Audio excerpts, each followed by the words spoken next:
Well, only on Fox tonight at 10, we sat down with a Western North Carolina firefighter today who answered the call of duty and shipped off across the world to fight that ongoing brush fire in Australia, many now.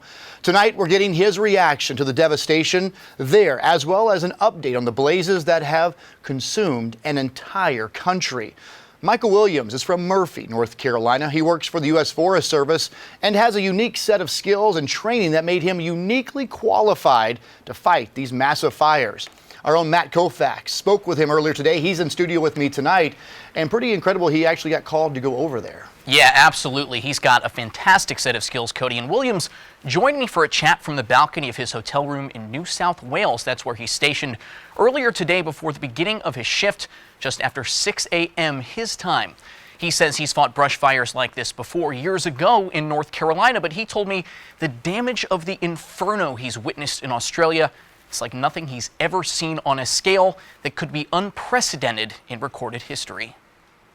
Michael Williams has been in Australia since January 6th and says he's never seen anything like it. The fire I'm on now is so extensive it covers an area of almost 2.5 million acres. He says the area that's burned countrywide is equal to about a third of his home state of North Carolina. There are areas on the fire where if you get up on a high point, you can look around in all directions and it's just black and burnt for as far as you can see, for miles around in any direction. Back home, Williams is an incident manager, which made him uniquely qualified to be a planning section chief in New South Wales. I help organize the plan and get everybody in the places they need to be and with the information they need to fight the fire for that day. Thankfully, after months of fighting, there's no active fire where he is. We've had a couple of days of good rain here on the fire. It's still smoldering and kicking around.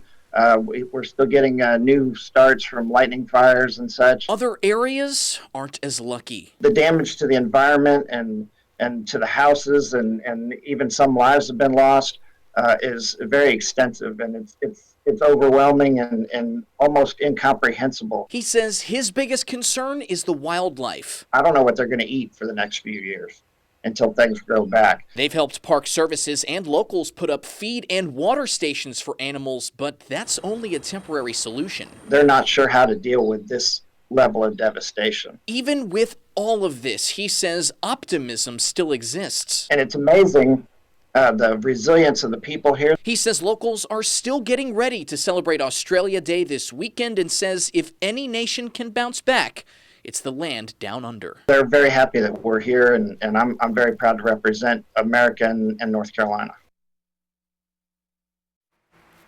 Now that the blazes in New South Wales are relatively under control, Williams says he expects to ship out to another part of the country in the next few days, possibly Victoria, which is nearby, where crews need extra help. They still have a lot of fires going there.